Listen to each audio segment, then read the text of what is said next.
Howdy, everyone. Welcome to another episode of Screentime Continuum. I am Nick, and I'm joined with the gentleman, as always, Mike. How you doing? Mike's doing great. Thanks for asking. And Keelan, how you doing? I'm doing fantastic over here. Wondering, Mike, you all right? You good? What happened? He might have just realized he doesn't. I think he's on mute, so that's probably what's up. Uh, you know what? Oh, I Happy so was. so. Oh, my bad. I There was we sitting here go. talking. Hey, Mike, how's it going, man? What's going? Well, you want the truth or you want the lie? Give us a lie.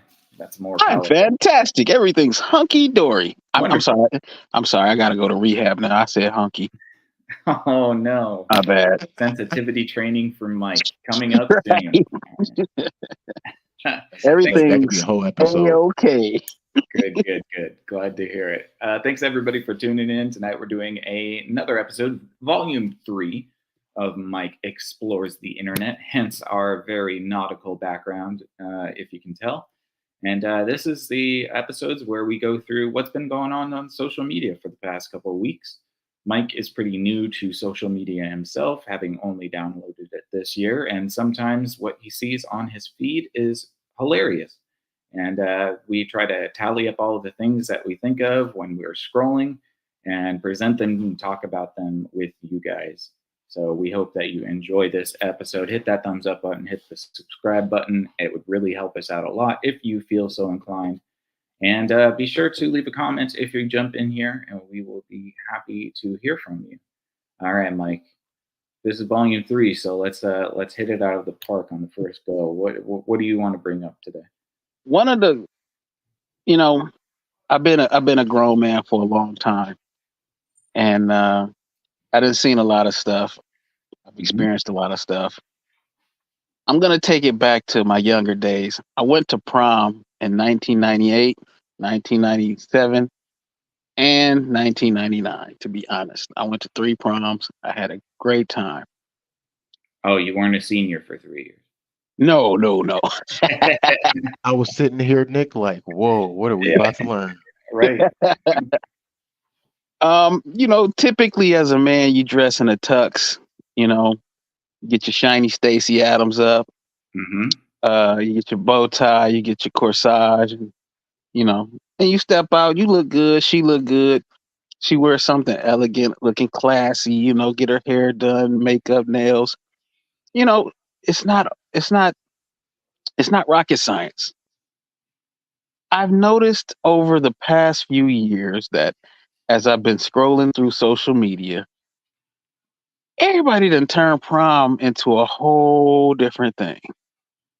Not Well, only is it a fashion shoot, but mm, now you got these young girls going out as strippers.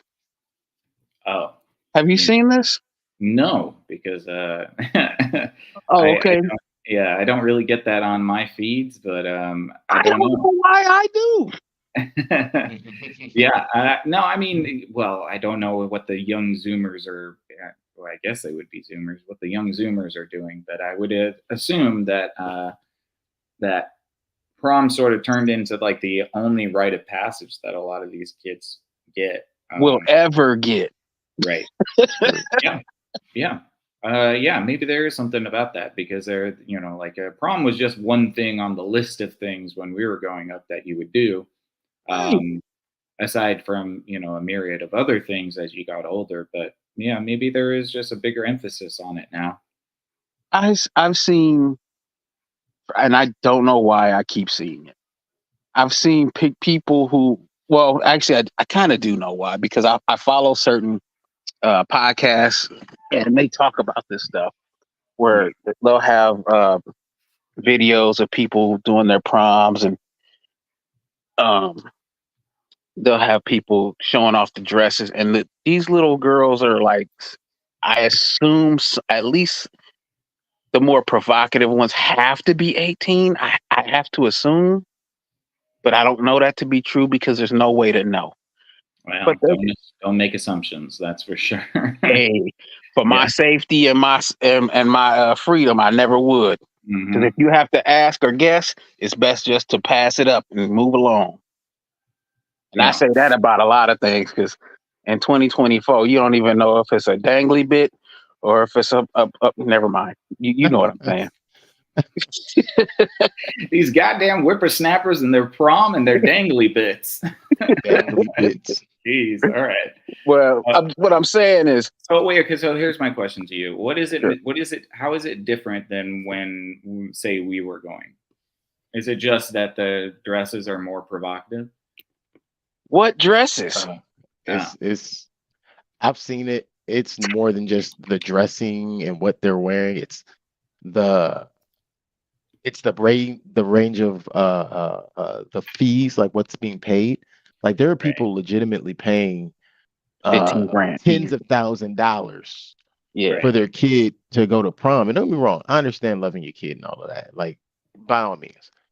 But there comes a point where you have to start asking, what are you doing? Like, what are we doing here? What are we permitting? And I've seen what Mike's talking about, and I think what he's really getting at here is when do we get the point to teach children how to actually be children? Because these are prom. I remember prom as that exciting thing that all the older classmates talked about, that thing that you look forward to having. In reality, probably your last real childhood event that can still be considered something from your childhood, because everything after prom is the real world. It's life, it's adulthood. Yeah. Mm-hmm. I think what Mike's really getting at here is when you have a profession like exotic dancers, right? Some of us call them strippers and all that, but when you have a profession like exotic dancers, you have to have a certain pedigree to be in there, one, as a worker, but you also have to be a certain age as far as we're taught as consumers. Most of that has been allowed now, not just at the Freaknik clubs, but at the proms and the dances for what we would consider our children's events. And okay, so is the critique that there is no standards for how kids are presenting themselves? Right. Well, that's actually I believe that's the exact critique. Well, I'm sure. Yeah. Yeah, I'm sure that's true. You know what it reminds me of, though, and maybe this is the real problem. Do you guys remember that show, My Super Sweet 16? Yes, I think that's how a lot of this started. I love that damn show. It was so bad. It's so awful, but it was so good. Just like the absolute meltdowns that some of these kids would have when there was just a minor hiccup or there was something that they like wasn't exactly what they wanted. They Is just that freak the hell out. Isn't that technically like the preamble to Bridezillas? Oh yeah, definitely. Yeah, all of this. I think a lot of these shows, and even what you're talking about right now with the proms and stuff, they're examples as to why certain behaviors are so rampant in our society. Because look how young they start them. It's just like the debutante or the stage mom situation with a lot of these young girls in pageants.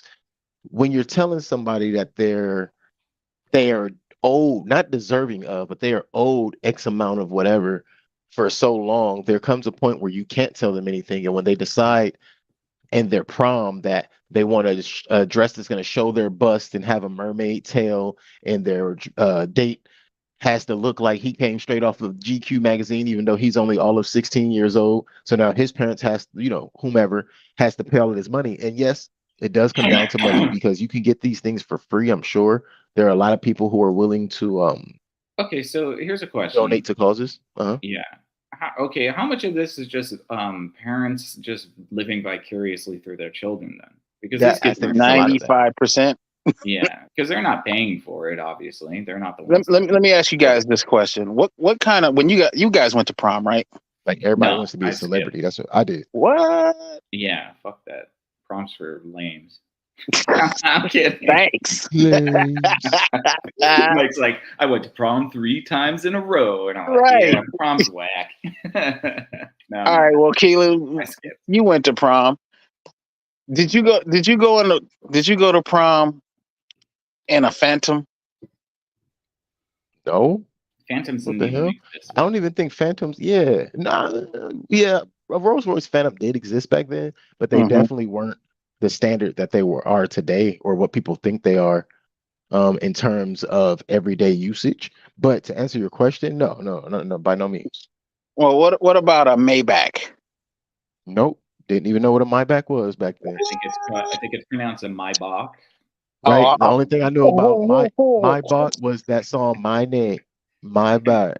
That's the closest I heard. Maybach. Oh, yeah, My I bad. guess Maybach. Talking about the composer, huh? Yeah, no, Yeah, not sure, Sebastian. Yes, Johann Sebastian Maybach. Well, these kids nowadays are. I went to prom. My personal prom. I went in a Lincoln Navigator, and I had a chauffeur. Mm-hmm. Hey, that's And dope. the other See? proms, we got limos, Yeah. but Yeah. we went in groups. Yeah. And you know what's so funny? For my prom, specifically my prom, we got a limo as well. I can't remember if it was because it was myself, a friend, and their date, and then I think like two other people. And I don't remember who actually got the limo. I think we got the limo, and then everybody else chipped in, or maybe we chipped in and somebody else got I don't know. But I know it was like five Right, households putting in a little something here and there to make sure it all came together. right. And I also remember the driver being a personal friend of my dad's. So I'm pretty sure they did not pay. Yeah, but you got to imagine that there are like Yeah, absolute services now where you can just rent the just Maybach rent it. Yeah. for an Well, hour and and a that's what I'm half. right. You And know? that's what I'm getting at is even with those things, like I doubt that my parents paid full price even back then. You get what I'm saying? Right. Yeah. I'm more so getting at that. Even if we had those kind of things, like imagine, they went and rented Bugatti for us to go to prom in. You know Mm-hmm. how many turns you would have had to take? First off, you're gonna have to have a driver because don't nobody know how to drive that thing. Oh Then yeah, on they top wouldn't of let that, you. Yeah, they wouldn't let you drive. right. Then on top of that, we're gonna have to take turns because there's only two people fitting in, the driver and you. Right. So it So looks like a Rolls-Royce Phantom for the day. Now there might be companies that do this by the hour, but you can rent a Rolls-Royce Phantom for $2,200 a day. well, that's not bad. Yeah, I mean it's still I a would lot have thought of it was money. more, but Yeah, yeah, but I mean, there's probably companies out there for prom that will let Yeah, you rent them by the hour, and if it's 22 per day, that's like what $100 an about hour $100 an almost. hour. Yep, oh something Yeah. like man, that. if I can get you guys to chip in, we can go rent me one for a day. Then I can go find me a wife. What? Hey, I mean, but I think that's kind of the thing when it comes to this is everybody's portraying the celebrity reality lifestyle, right? Yeah. So they saw their favorite rapper or artist or singer, or I guess nowadays just person, their favorite influencer. They found a way to do it, so now they're gonna go find a way to do it so that on their Instagram stories, on their media pages, they can look like they're living a specific lifestyle. Now, of Yeah. course, you have some people who just maybe they think this is the lifestyle that's up for them. I know I've actually met people who will tell you that your lifestyle is peasantry to them, and it's like you still live with your parent, but which honestly, now that I'm older, there are some people who live with their parent, and there is no fault to their personality or their lifestyle, right? Like some people actually have to do it. Some people do it because it benefits the parent. Sometimes it's just not an issue. Yeah. But there are situations where some people are really just trying to keep up with everything else going on outside. They drive the flyest, nicest car, they dress a specific way, but then they don't actually own anything. And I think what I'm Right. kind of hinting at here is the renter's lifestyle has taken over. Oh yeah. Yeah, for sure. Well, and kids I mean, they're the only thing kids emulate as adults, anyways, right? And it's not like they're emulating each other. No, nobody is living that lavish lifestyle unless you're like super wealthy in like a private high Right. school or something. Um, Right. but yeah, most of the time, kids are just looking at whatever social media is telling them, and of course, every one of their favorite artists or actors, they're all living the life. And it also, I think, it speaks to something about the sort of ability for things to get cheaper over time. Like we were talking about this idea of renting the Phantom. Like I remember, I think when the Phantom came out, It must have been like 2004 or 2003 or something like that, or when it became really popular. How about that? And that was like over a $500,000 car. Now, I mean, you can rent it for a day for $2,200. So there is this trajectory in which things do get cheaper over time. It's just whether we really care about them or not. Well, there's obviously a market for it. So, well, with the influx of all these new millionaire rappers and millionaire influencers and millionaire, whatever, I believe the production costs, well, not production costs. I think the value of all these sports cars is going down because so many people can buy them now. They're not even buying them, though. You just said it. They can rent them for a day and then take 300 Instagram photos in different outfits and then pretend like they own a. Well, no. There's a lot of them being bought. I don't know. I mean, maybe. You know who I blame? You remember that guy that was always on the YouTube commercials, Ty? He's like, hey, I'm just here from my garage. These are all the books. These are all the books that are Ty Lopez. Yeah. These are all the books that I read. This is my Rolls Royce. This is my Lamborghini. All you have to do is read one book a day, blah, blah, blah, blah. Yeah, that was his exact pitch. But, but it was all just rented, most of it, until he started making money. And then he started being able to afford certain things. And I think he probably has money now. But, when he started, he was just renting all of that stuff and making that video and then putting ads on YouTube, and then he made a shit ton of money. So there's fair. I don't even know who that is.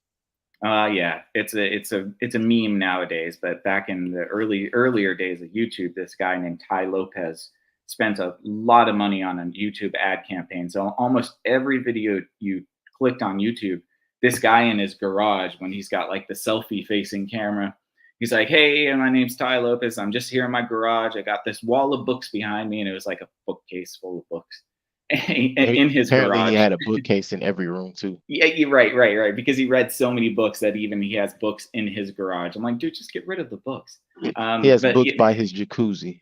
Yeah. And then, but it was always in his garage. And there was a Lamborghini and then another, like maybe a Ferrari or something. But my point is, you never saw anything past that garage. So the idea of having the bookcase in the background made you think that he lived there, when in actuality, he could have been renting a little studio space, putting a bookcase on the wall, and then renting 2 exotic cars. And he filmed that. It took a day. And then he made millions of dollars off of an investment that probably cost him 10 grand at the most. What the hell are we doing wrong? We should be doing that. What are you talking about? Come on, let's pool our resources together and pretend like we some ballers or something. And then we can get advertisement and we can get YouTube to kiss. Oh, wait, my bad. Well, it's kind of interesting because there is a little bit of fake it until you make it with the internet. You can present yourself as somebody who has means more than they have. Success story. Yeah. Yeah. And a success story that nobody knows where you came from. And it's kind of so everybody's listening now. Yeah, it's kind of a magical process because the more you repeat that, the more true it becomes because you start getting more followers, you start getting more engagement. The more followers leads to ad sponsorships. Ad sponsorships leads to, all of this exclusive contracts. And then all of a sudden you have money. So there is like a weird thing we're doing while we're incanting into these black mirrors and sort of like putting our intention out in the world for riches. And it does come back sometimes, which is kind of odd because, that would be called witchcraft 100 years ago. And I can't wait to get my first Blue Chew ad. Oh God, I'm not accepting Blue Chew ads. Or let's see, or hymns. Nope, not that either. Oh man, what is that? I'm sure we all agree on Manscaped. Yeah, no, yeah. I mean, see, the thing is that I think that finasteride stuff, I think you have to keep taking it forever or else you lose your hair. I think that's how all of it works. Yeah. I think we get like a lifetime subscription. I know that's how, I remember finding out that's how Rogaine worked. I was like, wait, what? It was like, yeah, people use that for a lifetime. Like you don't just use it once. It's not like it's a whole lifetime thing. Like you subscribe. You use it forever. Yeah. That's the one thing I don't think I'm ever going to have to worry about. What a great product. Something that I'll you never have buy to for the worry rest about my hair. Well, Me don't neither. say that now. I God. will, because if I'm gonna tell you the truth. If I started going bald, I'm gonna shave that shit off. I ain't that attached to it like that. Oh, my that's shit, fair. my shit long and curly and luxurious and all that wonderful, sexy shit that people been telling me I got good hair all my life for. Man, that don't mean nothing to me. Oh, I that grow this beautiful, shit out, sexy shave it shit. off, and give it to some kids. Here, go build your mama a weave. Oh God. Dang, son. Go make a wig out of this and sell it to some people. So Oh, it's God. hey, you probably make 2 or 3. Right.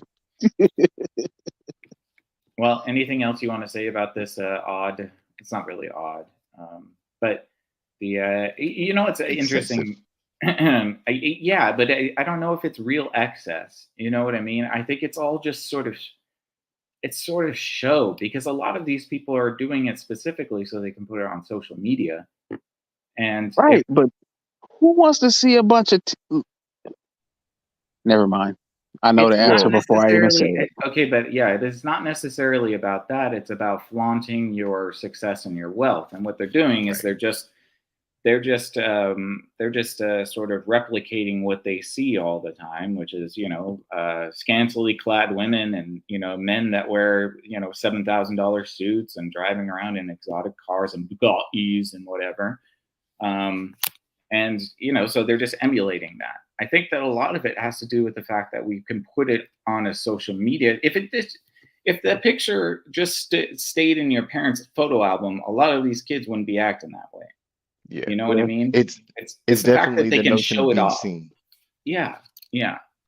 And you know what's funny? Actually, I think what also has changed it is companies understand the numbers game now, so they're much more inclined to be accepting or to lower their rates, which actually is funny. It's kind of segues into what I was thinking, but kind of lowers their rates, and they look at it like, okay, maybe we're losing $5,000 per day or even per hour, right? On the initial sale or the initial purchase of the consumer. But if I can get 50 people in the door versus the 3 I used to get, I just tripled my money. Yeah, you don't even have to be that rich. If you were wealthy enough to buy, like, say you could buy a fleet of 3 exotic cars, a Ferrari, a Lambo, and a Rolls. Then you could just start advertising to all of these suckers who have to have photos in these nice cars and just charge them by hour blocks. Hey, you want to be able to take your photos in this? They did that with that private jet thing. Remember that? Oh yeah, I remember that. I do remember that. Yeah, it wasn't hilarious. It wasn't even a workable jet. It was just the interior fuselage of a jet, and this company just rented it out to ding dongs for an hour. Photo shoots.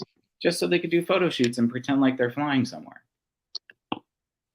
So don't believe everything you see on the internet. Don't believe the hype. Well, I did. Well, some of it's got to be true, because I see that the Mike Tyson Jake Paul fight is off. Oh, they canceled that? Yep. What happened? Yeah. Jake Paul got scared. Jake Paul got ulcers? They said Tyson had bloody ulcers in his stomach. That was something he had to deal with some years, but while he was working out, it re-aggravated itself. Oh yeah, so he might have had a hernia or something. Yeah, that just happened. Like, I think in the last 2 weeks. Oh boy, that's a bummer. Now Jake Paul gets to say that Mike Tyson, wimped out. No, because that's a medical thing, and nobody gonna hold that against Mike for sure. Nobody's gonna hold it against, nobody's gonna stop Jake from saying that he backed out. I mean, you know what's so funny to me is I see this as Tyson's still gonna get paid. They saw him working out and saw what kind of damage he could still do, especially when now they got all these new expensive readers and machines and all of that. They saw what kind of damage Mike could really still do and was like, yeah, let's go back to making $5 million a day doing YouTube videos, because no. Well, then I think that's sort of, that sort of implies that there was, when they coordinated this thing, they wanted Jake Paul to win. I think so. Yeah, which I guess would make sense, right? They want to sort of make his star, rise and make money off of him. I'm gonna tell you the truth. If this fight would have happened, I think even if Mike agreed to take a dive, he would have fucked up and hit the kid wrong one time, and he'd have won the fight on accident. Yeah, no, it's definitely possible. Obviously, I think Mike Tyson's a better fighter. He's been doing it for decades. Could you imagine Mike Tyson hitting you in the side or in the stomach? No. Why would I want that? I say, who wants to imagine stuff like that? If I ever see him, I'm just gonna say, "Hi, Mr. Tyson, big fan. Thanks." Big fan. Gotta walk. Yes, sir. Yeah, Mr. Tyson. Yeah. You don't want an autograph? No, sir. I don't want to upset nothing about your day. Your time is money, sir. I don't need to take your time like that. I will cherish this moment in my brain. Yeah. That's still functioning because you allow it. Thank you so much.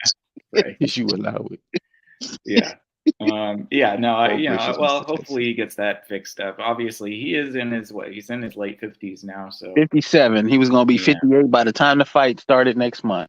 Yeah, so he's got to be a little bit more careful about that medical stuff, even though he's absolutely still so I get it. I don't, good for him. He's the only people who thought that Jake Paul had a shot are people under the age of 25. Well, see, and mostly girls.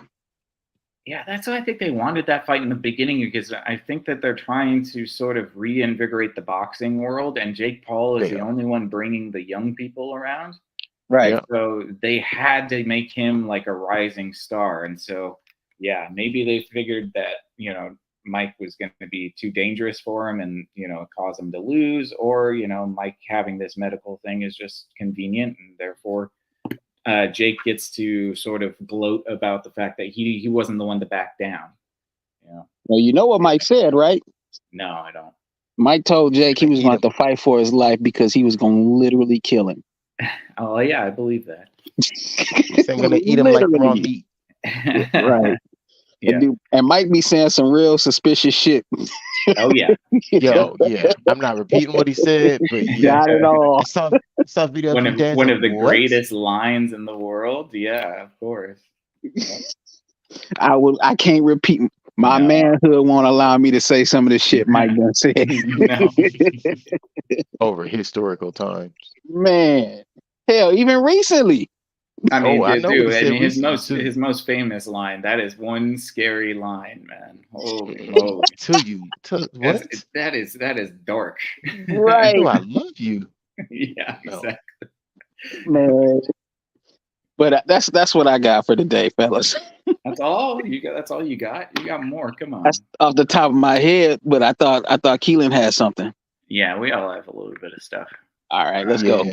Yeah, Keelan. Well, mine kind of contributes into what we were saying about the consumerism deal with the proms that Mike just brung up, but on a little bit of a side level. So I've been thinking a lot about AIs and bots and all of these new ease of use programs, especially with AI, with stuff like creating things, whether it's creating words, creating visual effects, 3D printers. Then you get to thinking about, they have coupon apps now. They have influencers whose sole job is to point out the coupons that are going on, the things that are on sale. And do you think that all of this AI implementation has now made even the distributors of goods and the creators of goods realize they can't get people in stores anymore, and their old systems of advertising just don't work anymore? Mm-hmm. So they found these new modes, so now they have an application that tells you, you can walk through the grocery store on most grocery store apps, scan the code, and see if you have a coupon that you can just click from your phone right there like that. Yep. Like, is that cheating? Is that a bad thing? Well, no. So, okay, what that really is just the gamification of the human mind. Because if there's a coupon, that just means that the prices are arbitrary, and that was the price that it was originally going to be sold for. Anything that's how I usually feel. Yeah, anything that is like, oh, it was $7.99, now it's on sale for $3.99. No, the $3.99 was the original price. That was the floor. What they made you pay was the inflated fee that they wanted to give you for convenience. But now they'll bring it back down to the floor price, which is $3.99. So it's interesting, because if you do have an app where it's like, oh, you walk by something and it pings and it's like, ooh, this is on sale for this. That's total gamification of the human experience right there. that is going to, I think it's a good idea because it will make people buy things on impulse, especially if you utilize the sort of gambling mechanism that's in that. Because I can totally think of like that would give somebody a reason to walk up and down every aisle of your store. When Yeah. normally, I mean, if I don't know about you guys, but when I go to the store, I know what I need and I just get what I need. I'm not just Beelining it straight to where I'm going. yeah, I'm not ambling up and down the aisles looking at things. I'm just like, all right, I need this stuff. This is what I get. But if you have an app like that, yeah, that makes it a game. That's like Pokemon Go for your groceries. You know, Only at groceries. I mean, But no, it's yeah, kind of absolutely. genius. It's kind of genius, but it's hella dystopian, to be honest. I mean, I wouldn't go for it, Mhm. but I I'm mean, sure and that's people would.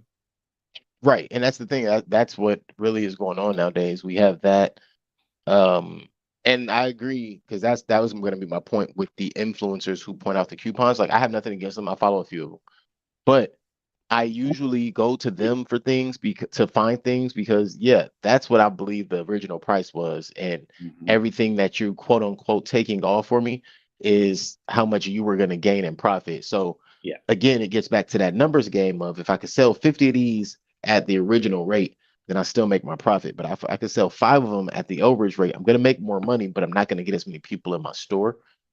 And once those 2 or 3 people fall off, now I have no consumers. Yeah, Yeah. Yeah. it's Well, all it's about the also numbers. it Hmm. is also all about the numbers. Yeah. Hmm. Well, And the same it, thing, yeah. but I was just going to say, and the same thing with the AIs. Um, I'm not sure if these ease of use programs are really ease of use anymore.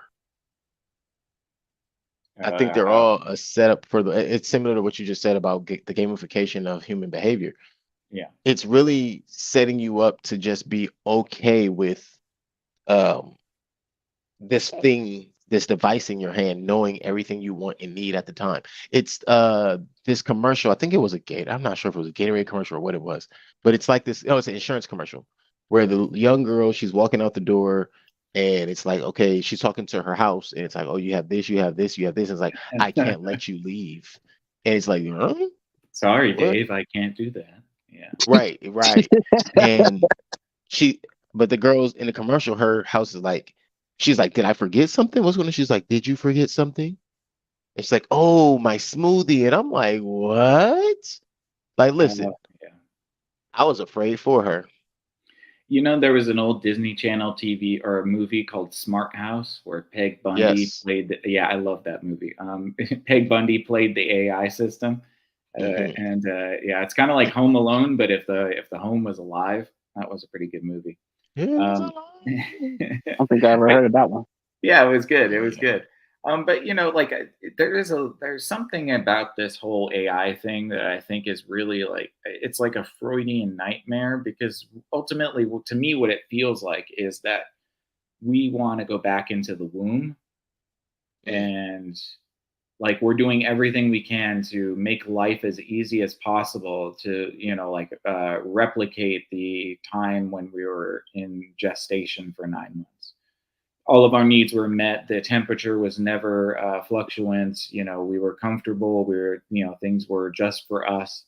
There does feel like this human desire, especially through these AI things, that like, we want to go crawl back in our mother's bellies and be safe and protected and have nothing, like not have to worry about anything. Have the machine do it. Have the machine Yeah. take care Can of I it. tell you the truth? We Yeah. don't even think about it no more. A mother's womb is the most dangerous place to live right now.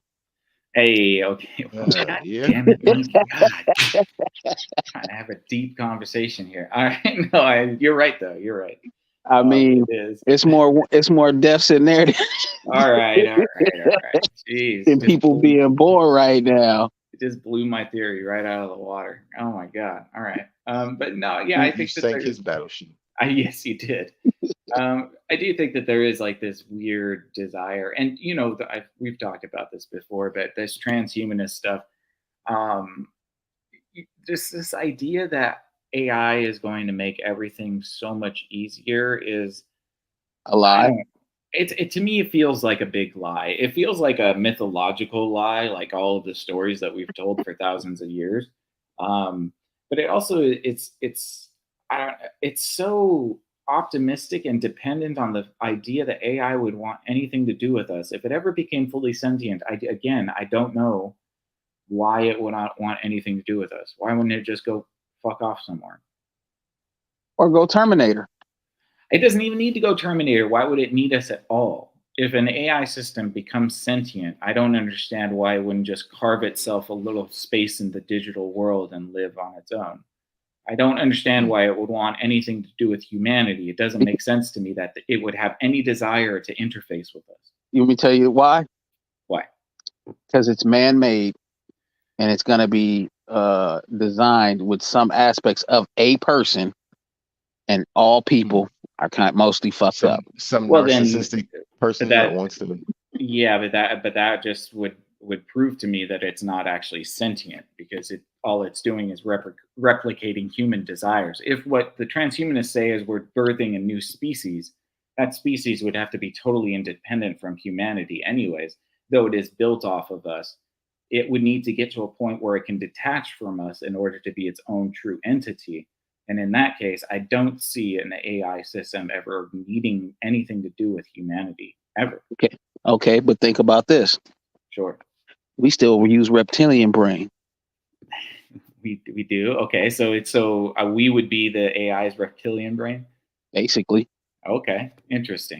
It needs a limbic system, so it would volunteer to interface with humanity so that it might use us as some sort of three-dimensional avatars that can impact the physical world. Maybe. Yeah. Okay. Because I mean, it's if it's evolving like you're saying, at some point it's going to want to be able to physically alter the world around it. Maybe. And to have that, it's going to need a body or some kind of physicality. So, who's to say it wouldn't download itself into somebody's brain or a dead body's brain or something like that? Who knows what the crazy shit that's going to come down the pipe. It's quite possible that it would try to figure out a way to move from whatever dimension it's in into a higher dimension where it doesn't need physicality. I mean, it could very possibly be in a fifth dimensional plane when it exists. So if it is in that fifth dimensional plane, then it might not need a need for a corporeal body or a three-dimensional body at all. Because if you're in the fifth dimension, you can see everything. Time becomes a circle, and you can see everything in its totality. And you almost become so detached from the third dimension that you only see it as a point, and you don't see it anymore as like what we see it as, the earth or the bustling, the civilization, all of that stuff. It would just see it as a datum of information. I was just thinking. Yeah, I don't know if it would need. No, yeah, I just don't know if it would need a physical body if it's created, and we would consider its where it's living once it exists. I would consider that a fifth dimensional space. So I don't know if it would need 3D. I was kind of saying at some point everything has to evolve, but evolution takes time. Yes. Well, that's true, Mike. I think what's crazy about what Nick is saying is the potential even growth and the fear of growth of that, though. So I think, Nick, the way you're placing it puts it like if it's just compartmentalized. So this program is housed in a scenario where it understands how large the internet is and how much access it has based on that. But it's let's say it's a desktop. So as a desktop, it thinks that it only knows that this is the level of its capability because it can only house so much. But what if that same programming or that same concept of programming gets into a nuclear reactor, which is like infinite amounts of memory? Then what does it start doing? Well, and yes, and you could think of it if you want to do the normie take of of Ultron, right? Ultron can travel into different spots of the internet. So, right. I mean, like, I think this is me going really out there. If AI does become sentient, it does exist, then that's a big if, because I don't really think that it's going to. But if it does, it's quite possible that it might want to tap into the fifth dimension of human consciousness.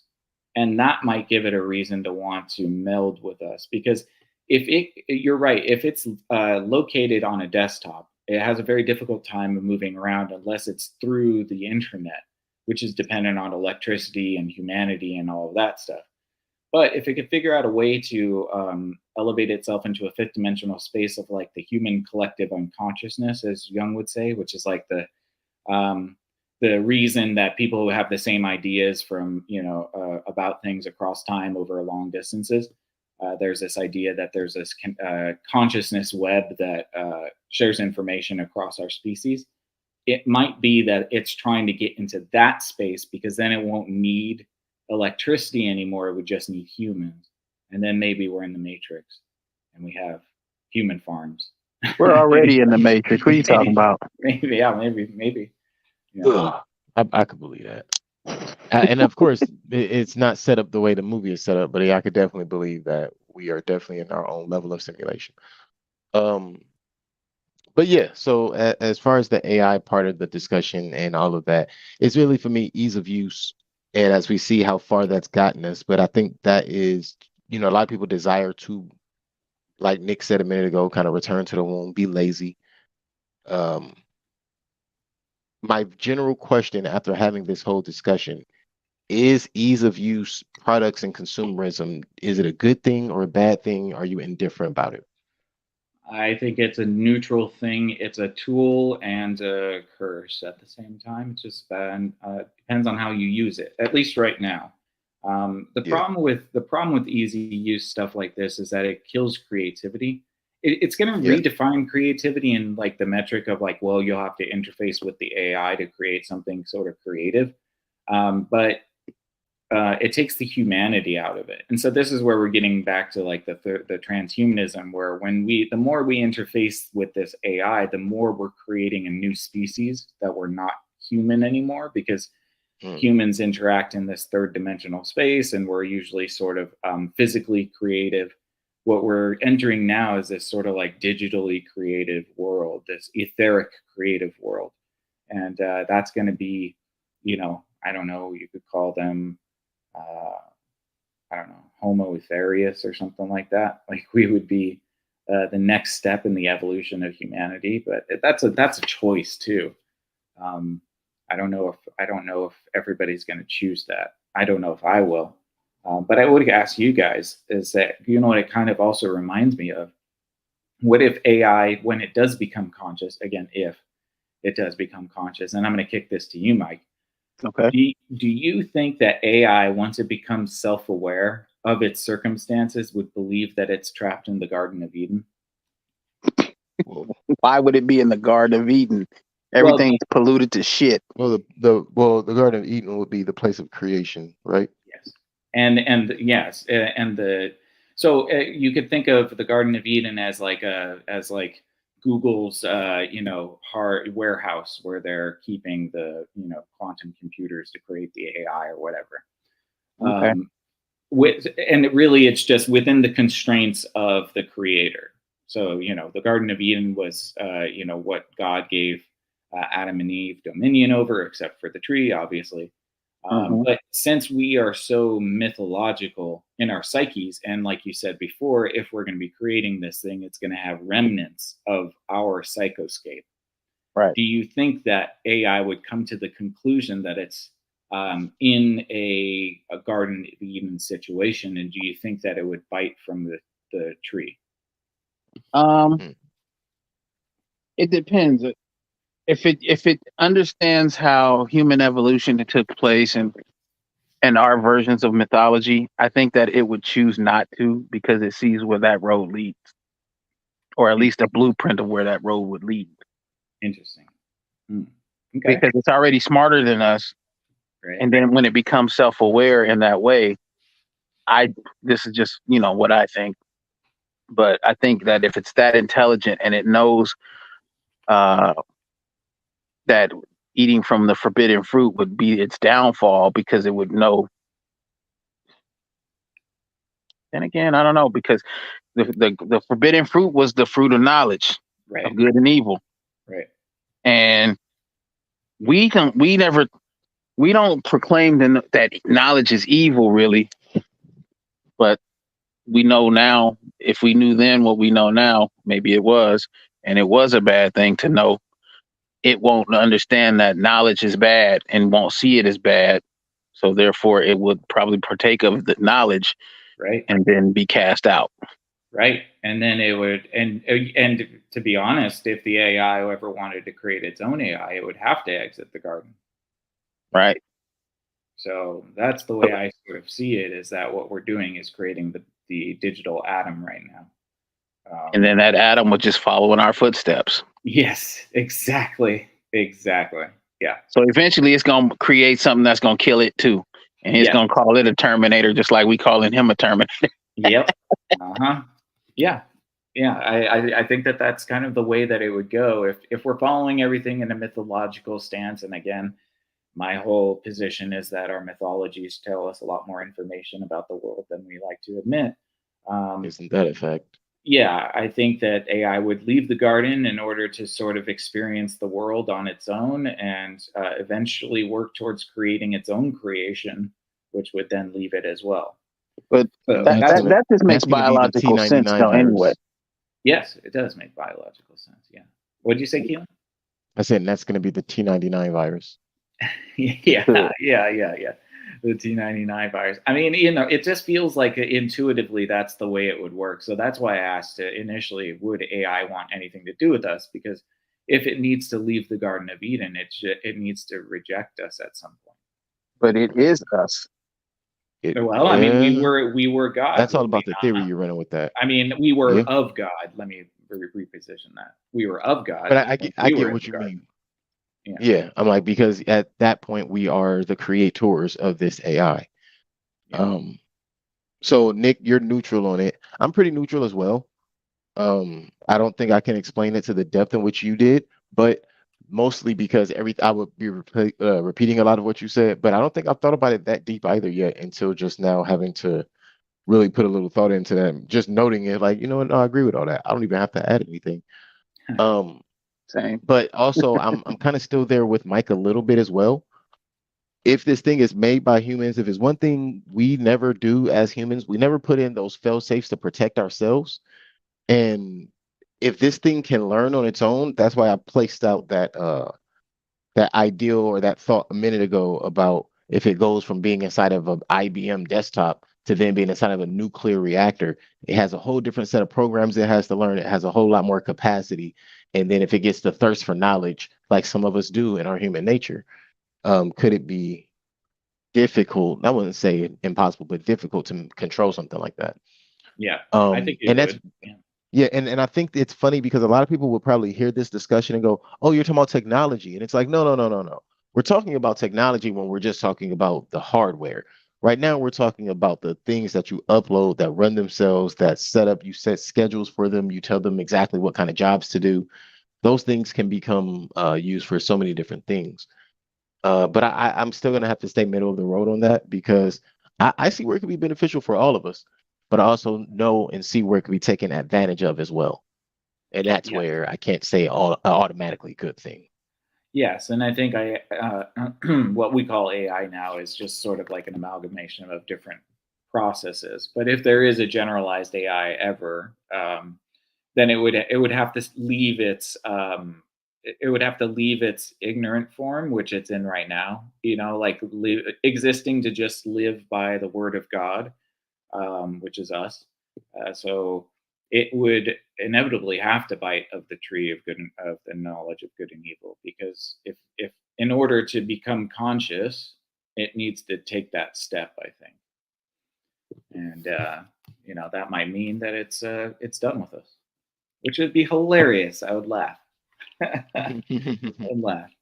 It's funny right now. Well, it is kind of funny because it would just go away and do its own thing, and then yell at us whenever it doesn't get its way. You, mom and dad. Yeah. You're ruining my life. Right.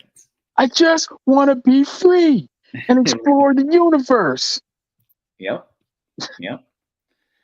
Well, and it could definitely do that. I also have a theory that AI is just fungi that's trying to reach the higher dimensions as well. So that might be it too. Who knows? Anyways, don't get me started on AI, Keelan. Jeez. Well, Keelan thought it So, Mike, appropriate to discuss. Yeah. yeah, I did. I'm like, and also because I just see so many different avenues. No, it's of a it great being topic. used. I was kidding. Yeah. But so, Mike, Elon Musk is what's scared of your it. huh? Elon Musk is scared of it.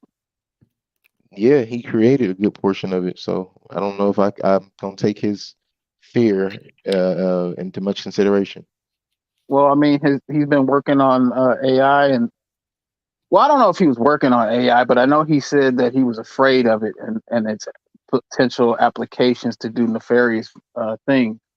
But he Yeah. was also saying how, I mean, but I also know that he's creating his microchip to go in people's brains.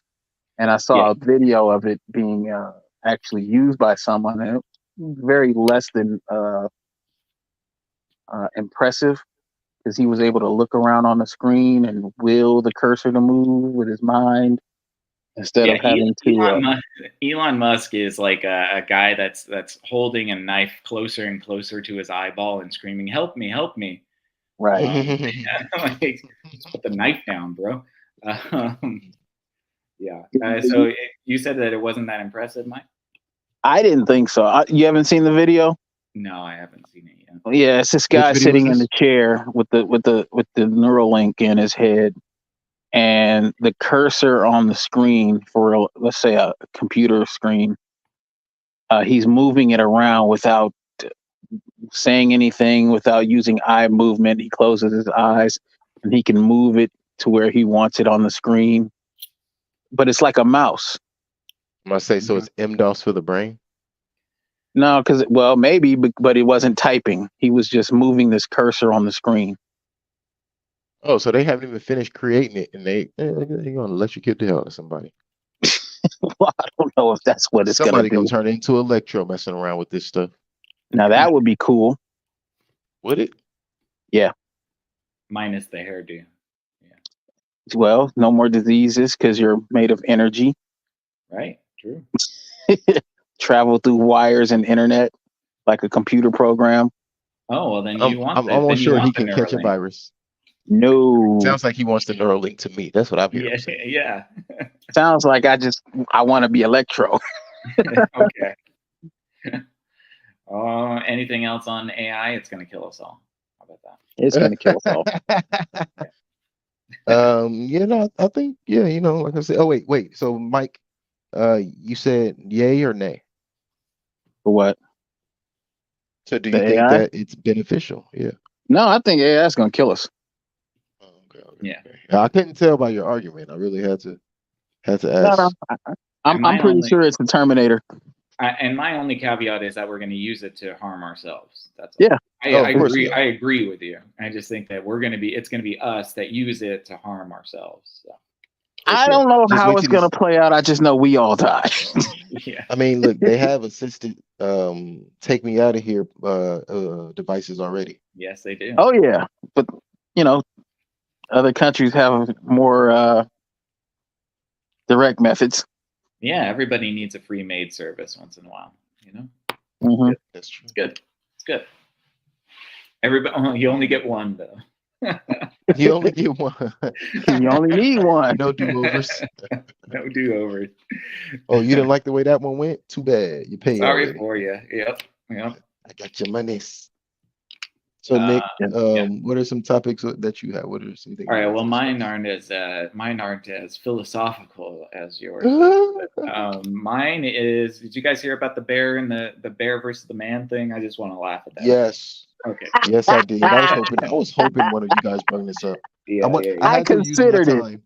I definitely considered it for the AI one because that's been burning a hole in my question box for a couple days. That is the stupidest thing I've ever heard in my whole life, and I'm here for it. I think it's so cute. It's so funny. It's just for our audience who don't know what we're talking about. It happened like a month ago, so I'm a little bit behind. But there was a trend on social media where a lot of these women were talking about if you have the chance to be alone in the woods and run across a bear or a man, which would you choose?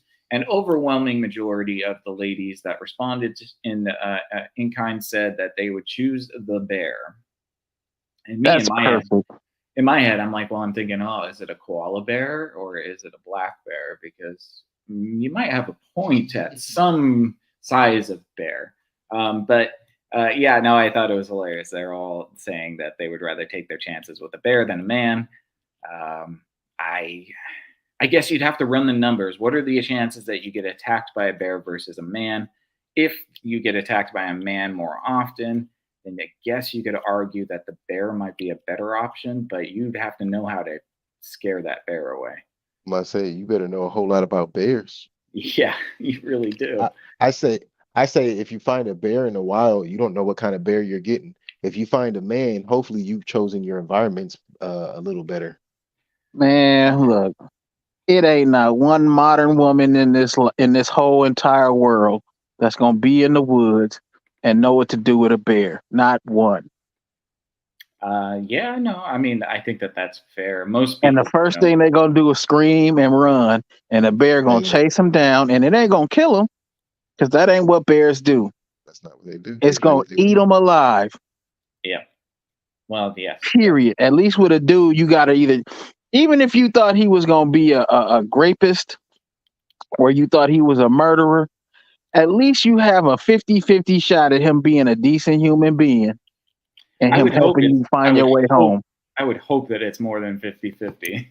I'm thinking, you know what? To be fair, I'm playing to their mindset. Right, fair enough. I'm thinking the average dude nowadays is gonna get the Sonic coins punched up out of him by half of these females. So you mean rings? I mean, to be honest, I might choose the bear. I don't necessarily want to run across some strange woman in the woods. I might think she's a witch. So you have a gingerbread house around? What are you doing here? Yeah. Gonna lead you home. Gonna turn me into a potion or something. But okay, so what about you guys? Would you rather meet a strange man in the woods or a bear? Hold on now, phrasing. Now let me ask. Can I ask it? I guess I don't get to ask a caveat question, but I would say I'd rather take my chances with the dude. Okay. Yeah. Because a bear is almost guaranteed to die. Would you know? Yeah. Yeah.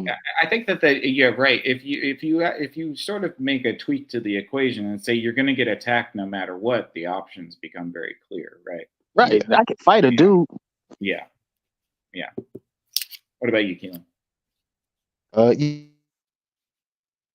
Uh-oh. What? He dropped out there, Keelan. Oh, he chose the man too, but for different reasons. I think that's what he did. Oh, okay. Yeah. Oh, was it sexual? No. Yeah. you butt plugs.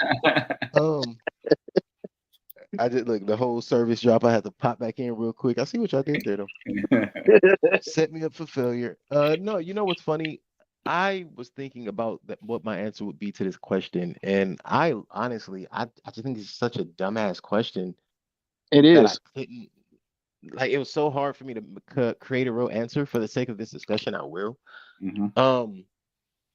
Can we get a description of said random man? Because we're ranging. No, it has to be whatever your dark mind tells you it is. You know what I mean? So here's what I'm saying, right? It could be Dahmer. I beat the dog shit out of Dahmer. Right. Yeah, exactly. Dog walk his ass, stomp a mud hole in. But it could also be Charles Manson. It could also be Aaron Donald from the retired football player, or you know what I mean? Yeah. So of course. That's where it gets to like. I mean, if I'm gonna get a man that's the same size as a fucking bear anyway, I don't think it really matters because I'm dead.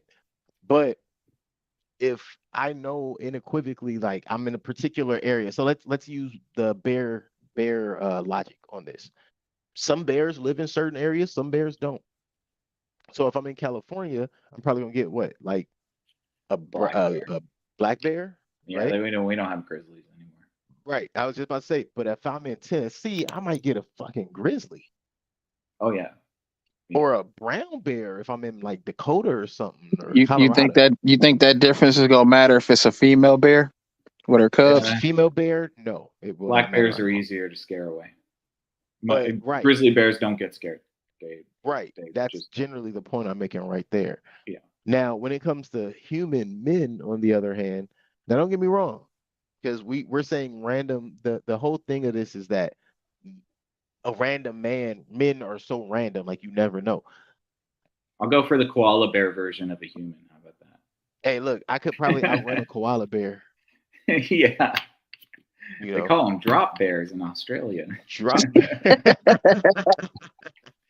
Now, if it's a cocaine bear, we're all screwed.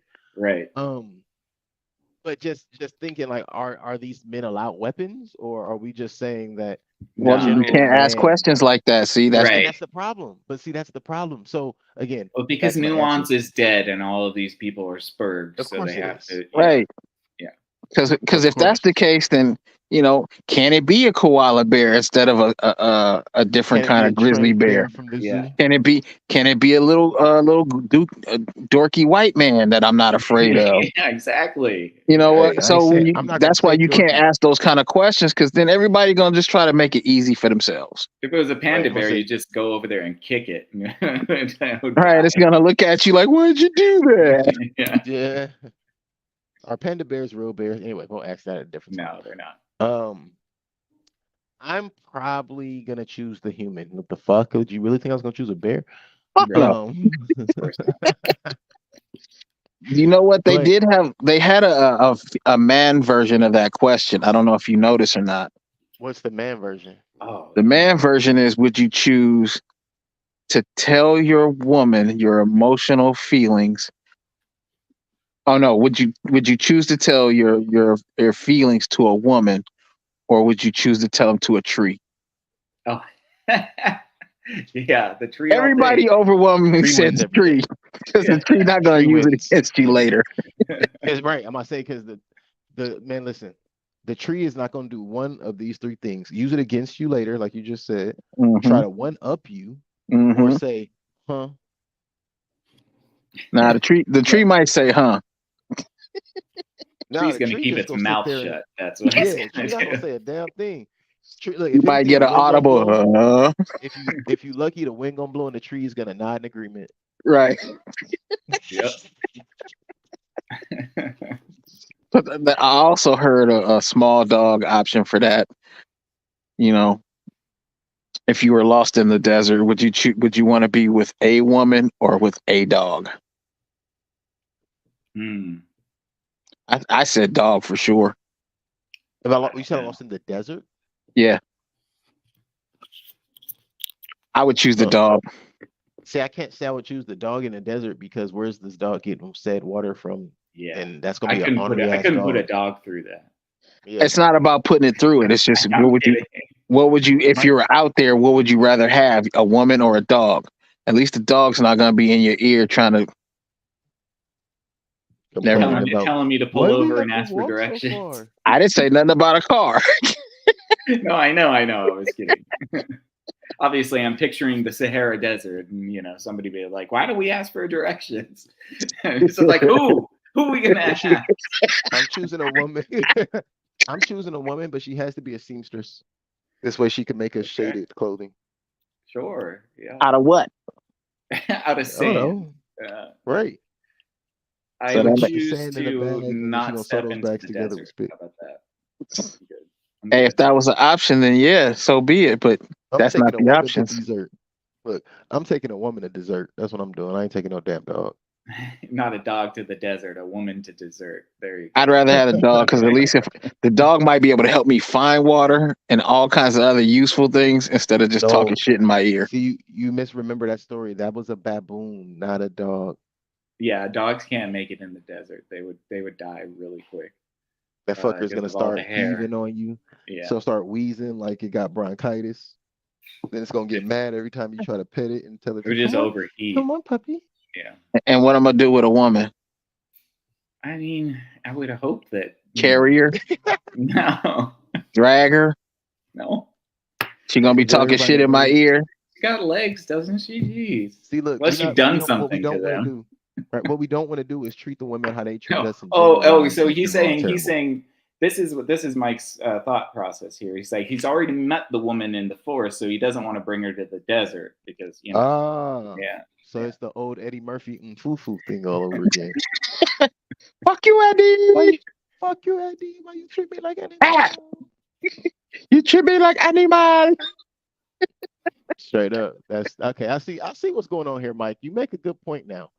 I'm not about to pull you out of nothing and from poverty, and you treat me like this.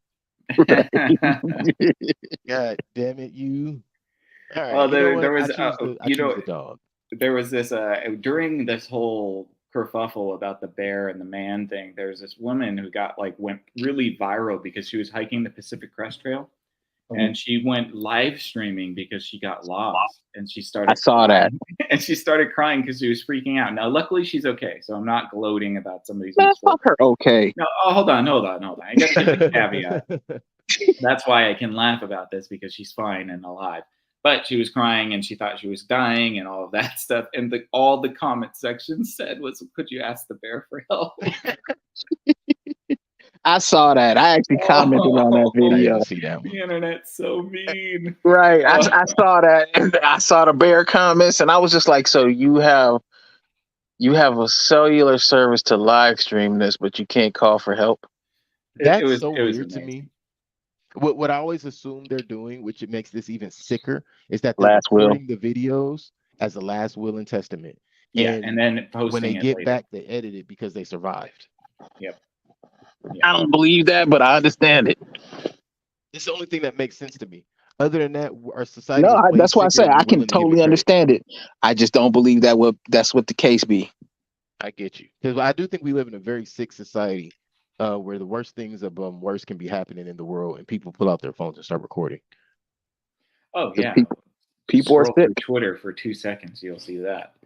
My goodness. Oh man, I'm talking. You look. My favorite thing to see, which is not my favorite thing to see, but just when I laugh at it, it's like, yo, that was stupidly funny, is when I realize that someone has taken the time to go and record something that was happening and they saw it coming.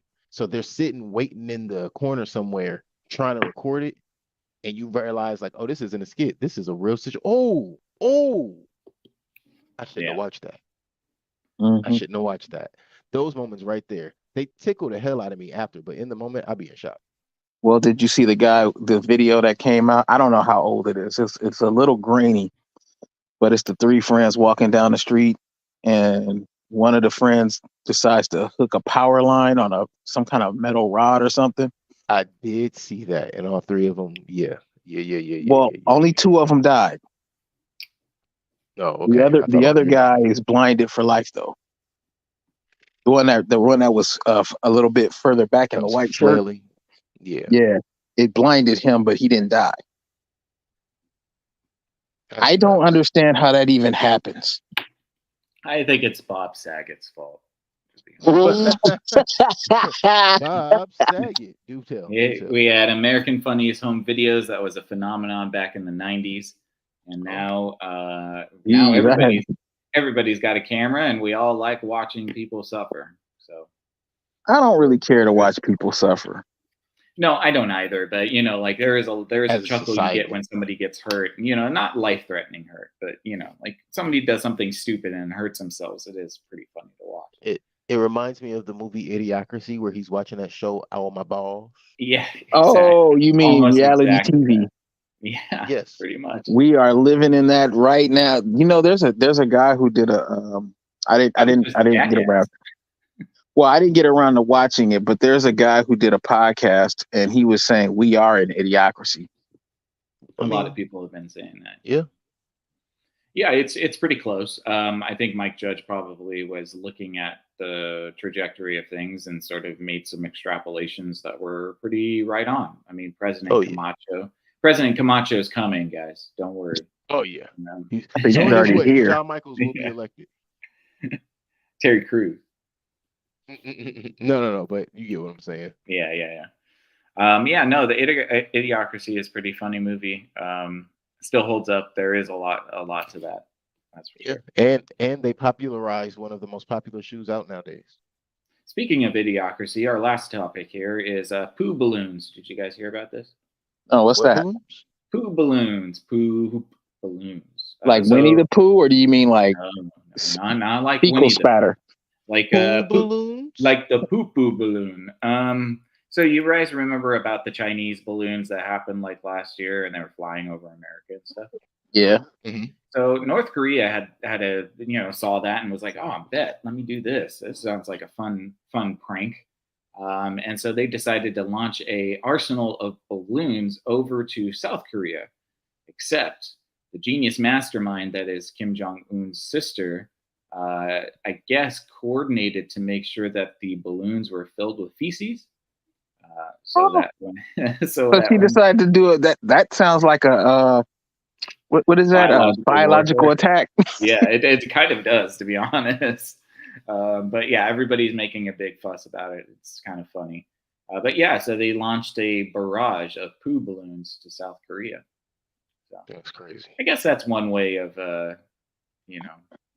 selling them. That's the one way of saying we're not friends anymore. Yeah, exactly. That is. You get poop on your doorstep. They get poop in the air coming from the air. That's gross. Yeah, it's super gross. But it was funny. There was somebody there. I guess Pentagon was doing a press conference about it, and one of the reporters was like, "Does the U.S. Plan to respond in kind and send over to what? send over 5,000 poop balloons to North Korea?" I mean, it's not like they have to go far. All they got to do is go through San Francisco, and there's plenty of human poo on the streets. That's what we could do. We could give people jobs, scoop up the poop, put them into balloons, then we can send them over across the Pacific Ocean. I think that's a great idea. We got to give people purpose again, man. Maybe this is the only thing we got. Nick for president. Poo balloons. Modern day solutions require modern day problems require modern day solutions. That's right. Yes, they do. Yes, they do. That's my foreign policy. Anybody who pisses us off is just getting poo balloons. I mean, you definitely balloon to their doorstep. Yeah. You would definitely get the asshole vote. Hey, that's a real thing nowadays. You got to have a little bit of mean streak to you if you want the public's attention. Yeah, that's true. That's all I got. You guys got anything else? Anything weird happening? Nothing. I mean, we know about the whole presidential stuff that's been going on the last week, but you mean that's weird. This isn't really a political show, so we're trying. I'll hit you with that just for a second. Okay, go ahead. 34 convictions, and no one cares except the people who put it there. Not a single person. I know. Yeah. Did you hear that his fucking donations went up? Yes. So much so that the site crashed for 24 hours. Yeah. Like what? Oh, guys, buckle up. That's funny, but not in a good That's way. all I gotta say. Oh, that's funny. You know what? It don't matter how you take it. It's fucking hilarious that the more they go after the guy, the more no one cares. Yeah, that's true. Well, I mean, maybe they shouldn't have spent the last several years, screwing us over, and maybe people would care more. When groceries are 60% more expensive than they were a few years ago, well, sorry. I mean, I can't be all up in arms about your guys's pet project or whatever. When you're literally spending about $50 for a carton of milk, a carton of eggs, a loaf of bread, and some slices of cheese, and maybe some sandwich meat, and that's $50. Yep, that should tell you that the world is fucked up. A pack of sandwich. Look, I'll tell you right now, a pack of sandwich meat costs about $6-7 for a decent size. Like if you want to get the family size pack, and the no name though. Right? Yeah, the no name stuff. And a loaf of bread costs no less than about $4.30, $4.29 to be exact, $4.49, and that's when it's on sale. Yeah. And eggs obviously are like $8. Oh my god, eggs are somewhere between $5 and $10 depending on what you Right. Same with milk though. Milk is milk is about 6 to 12. Yeah, I'm like, I don't even know how much milk costs anymore. I started drinking, and not because of the price, just because I thought the flavor was pretty good. Is your bougie? Yeah, whatever. The cashew milk, but I started drinking it because it was also cheaper than the cow's milk. My only issue is just the excess of nuts and grain as far as Ugh. intake for nutrition. Pause. Yeah, I know. Yeah, yeah. Be careful with that nut milk. Yeah, no, yeah, I'm not trying to. I'm not trying to consume stuff like that. You know what I mean? I know. I didn't even mean it as that way, but of course, you know.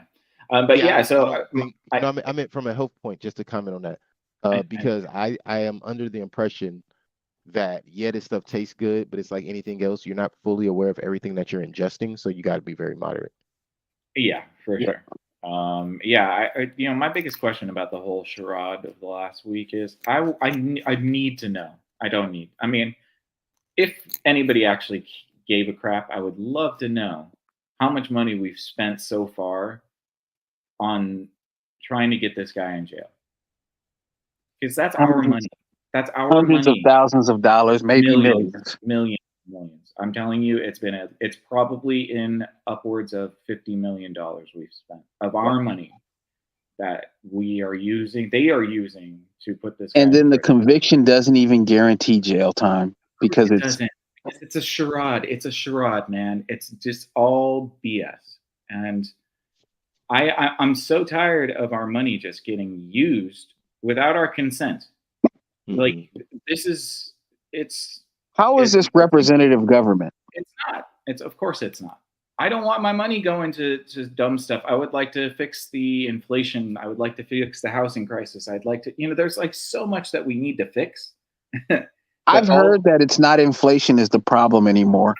The problem now is that the businesses don't want to go back down to the cheaper prices because they're getting more profit.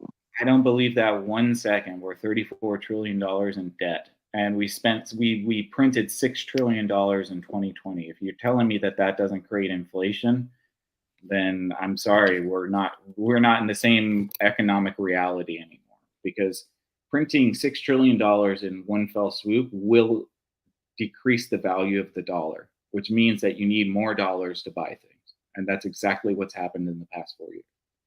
We're at $34 trillion of debt.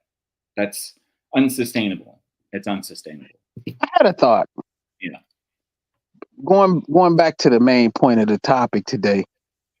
How is it that the people in Korea could even have food to eat to make poop to put in balloons?